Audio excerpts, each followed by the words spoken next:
Welcome to the Life Makeovers podcast. My name is Cindy D. Whitmer, and I am the Midlife Makeover Coach, helping you turn your midlife into your best life, one step at a time. Through powerful conversations, my own midlife roller coaster story, and over 3 decades of helping people transform their lives through counseling and coaching, I am on a mission to help you create your own definition of success and happiness. Thank you for being here. Hey, everybody. Good morning. Thanks for being here this morning. So I'm excited to talk to you today about one of my favorite subjects, which is boundaries. Boundaries, because we're talking about loving ourselves unapologetically, which is one of the main themes of my book, The Midlife Makeover Method. And so we talked about recognizing our worth on Monday as part of that whole process. So please go back and listen to that short episode about that if you're struggling to really find worth within yourself and value yourself truly. And another way to love ourselves unapologetically is to establish healthy boundaries. So boundaries are limits we put on certain things or parameters that we put around different things to really take good care of ourselves. So let's talk about that, some different kinds of healthy boundaries. Well, one is boundaries around our time. So how you spend your time or how much time you spend on certain commitments or activities. Or how much time you're going to give to certain relationships or projects, things like that. It's really, it's not only just how much time, but what kinds of things you're going to give your time to, what kinds of people you're going to give your time to, what kind of work you're going to give your time to.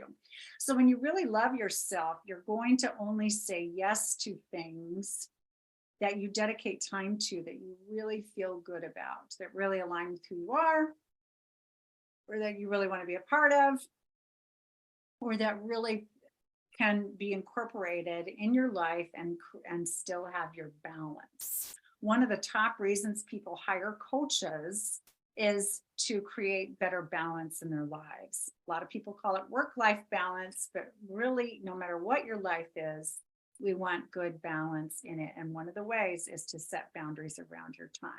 So you're only going to give so much time to this friendship. You're only going to give so much time to that project. You're only going to volunteer so much of your time. Those are just examples. Okay. And then there's financial boundaries. Money boundaries are really important to feel, really good about your life and are a real reflection of how much you love yourself.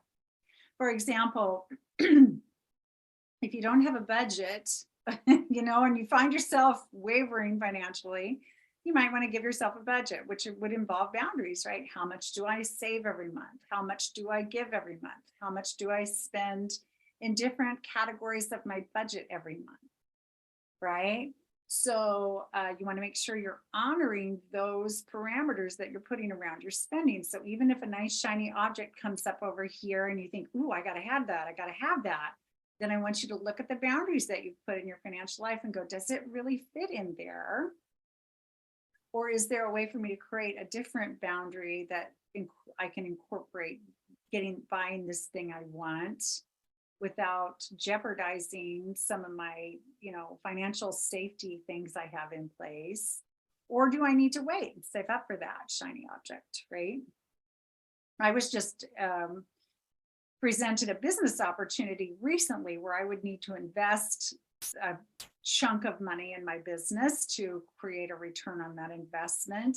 And I thought it sounded like a really super great deal. And I could have borrowed the money to do it.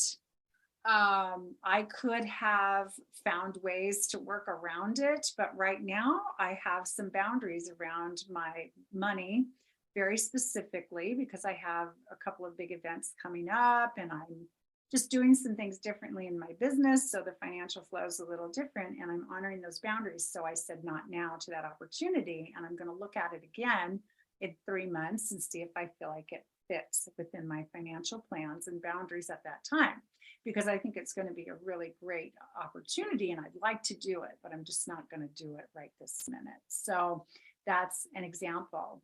Another example of a financial boundary is, for me, is I set aside so much money for charitable giving each month, and I do not go over it unless there's a new, like if there's a disaster or some other new charity that comes into my awareness that I feel really strongly about, I might dive into it right away and then, create a new balance the next month. So at the end of the year, it is my target giving amount totally. And this is loving for us to do, to create these boundaries, because then we're living within our means, we're spending where it feels really good to spend, and we're saving when it feels really good to save, and we're planning when it feels really good to plan long term. And those are all loving decisions to make, So, okay. And then there's physical boundaries, right? Physical boundaries. This can be anything from what you're willing to consume in your body, but in your body or on your body. It also can have to do with how hard you'll push your body physically, or how gentle you'll be with your body physically, with different aspects going on for each of us. Some of you have chronic pain issues, so you're going to create boundaries that protect yourself from further injury or pain. Some of you push your bodies harder because you're wanting to lose weight, or you're wanting to get more in shape or build more muscles, so you're pushing your body harder. Some of you need boundaries due to food allergies or addictions to alcohol or nicotine or sugar or all kinds of things. So just considering what you want in your physical body life, these are important boundaries to consider, and also all very loving. I hope you can see how boundaries are a very loving thing to do. Boundaries behaviorally. Okay, behavioral boundaries. These are things that maybe, behaviors you will not support, you will not participate in. Like maybe you will not drink and drive because you do not believe in that, or texting and driving because you do not believe in that. These are just examples. How you are treated in a relationship. Maybe you will not tolerate, I hope you will not tolerate physical, emotional, or sexual abuse in your relationships, right? Put some behavior boundaries around that. If you are raising children, or you're a teacher in a classroom, or when you're caring for grandchildren or whatever, I hope you put some behavioral boundaries, set some standards there behaviorally with them, and help them to, learn what is healthy and good around their own behavior and that kind of thing. So maybe your own behaviors, it may be behaviors of others, expectations that you set around behavior in your own car. Like for me, for example, when I'm driving my car, everyone must wear a seatbelt, and I don't leave until they put the seatbelt on. That's a behavior boundary I have in my car.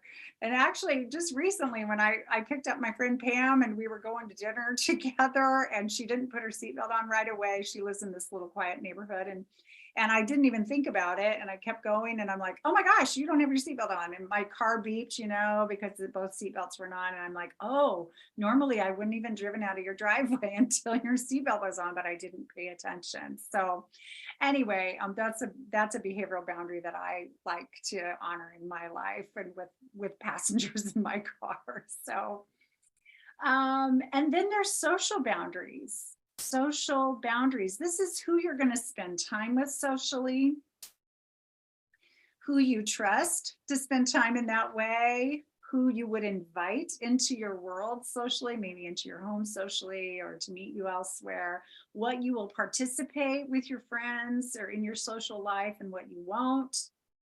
all kinds of social kinds of boundaries, right? There's people that I probably wouldn't spend time socially with because it's just not the nature of our relationship. I've certainly been in a lot of social situations where people are, doing, they're drinking heavily, or they're, doing a little bit of marijuana or something. And I just don't do those things. So I don't. Um, and another thing that I have found over the years is that some people, when they're in social settings, situations, they like to gossip, or gossip can come up pretty quickly and easily in groups sometimes. And I'm not really into that. So I won't participate in that. I'll stand there. I mean, I'll be present to it sometimes, but not, I don't really dive into that on any kind of regular basis. So those are some social boundaries. Where would you spend your social time? Where wouldn't you spend? Who, with, doing what, not doing what, those kind of things. Okay. And then there's emotional boundaries. Emotional boundaries. I hope with each of these examples, you're thinking of some you already have in your life or ones you could incorporate in your lives. Okay, that would really make your life even better. So emotional boundaries. Now, this is, like who you trust emotionally, who you would confide in, versus who you would not, or how much you will share in different relationships. And what you're willing to do with your feelings when you have them. Like, what do you do with your emotional life to cope and so forth? And what boundaries will you put around that?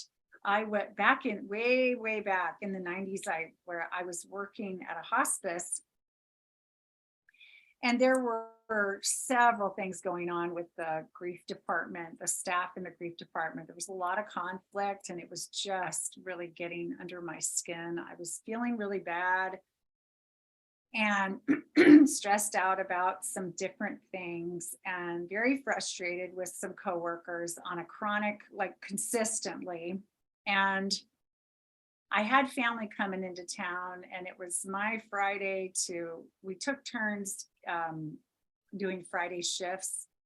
And it was my turn to do a Friday shift, but I had company coming from out of state. And so I asked my coworkers if anybody would trade with me. And nobody would. And they said that, it wasn't fair that I was asking. And it was just such a strange response. And I could have started crying. I felt so overwhelmed. I was so tired of the drama in the department and the stress. And then I thought, this is a simple request, and I've traded with you guys before. It's like, come on, I've got people coming from out of town. And what they said to me was, oh, they'll be fine in your house alone for half a day. And it's true. Of course they would have, but that's not how I want to treat my guests who are coming from out of state. So I cried at work. And then I got ridiculed for crying at work, because according to my coworkers, you're not supposed to ever cry at work. So they had an emotional boundary. They would never cry at work. And I cried at work. So they were mad that I was crying at work, which, probably could have made me cry more, but I didn't, I don't think. I went home and cried instead. Anyway. So you have emotional boundaries of your own, or if you don't, you probably need to get some, because life without boundaries is a chaotic, stressful life. It's an unclear life.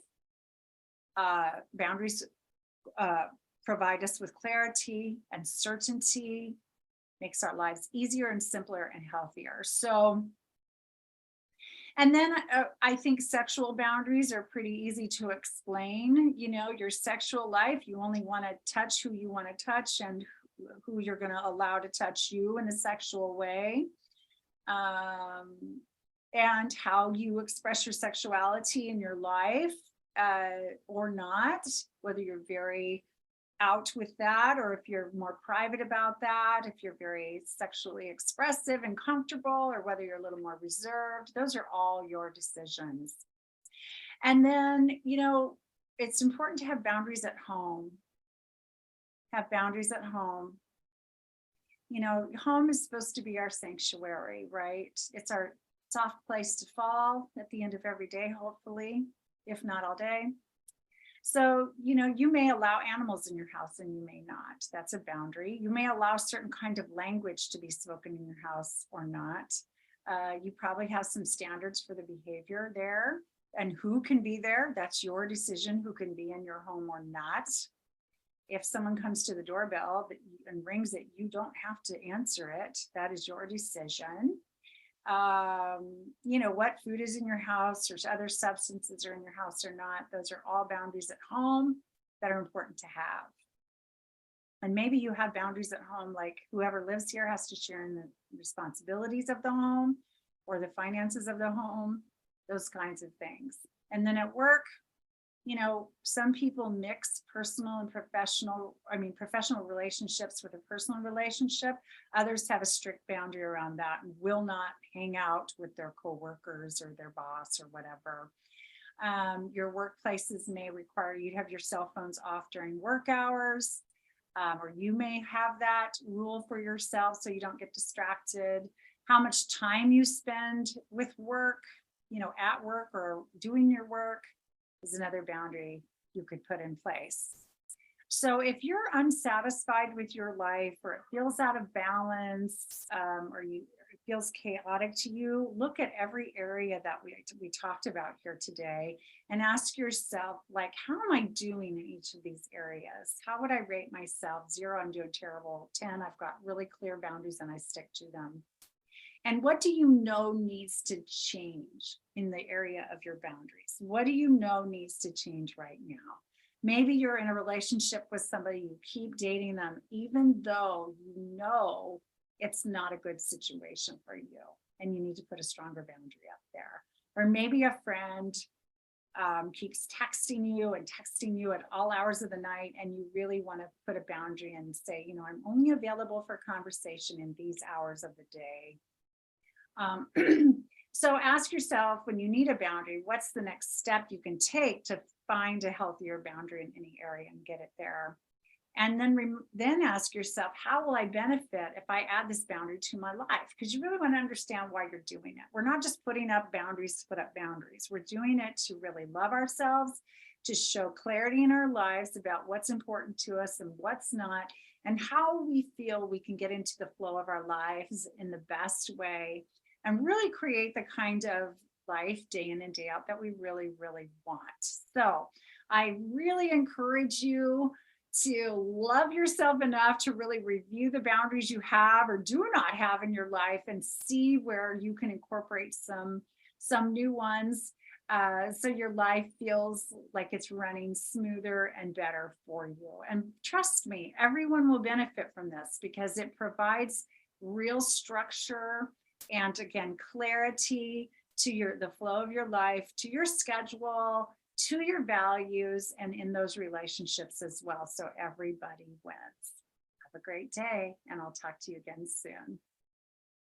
Thank you so much for listening to the Life Makeovers podcast. Please like, subscribe, and share this podcast with those that you think would also benefit from what we're doing here. And I will talk to you again soon.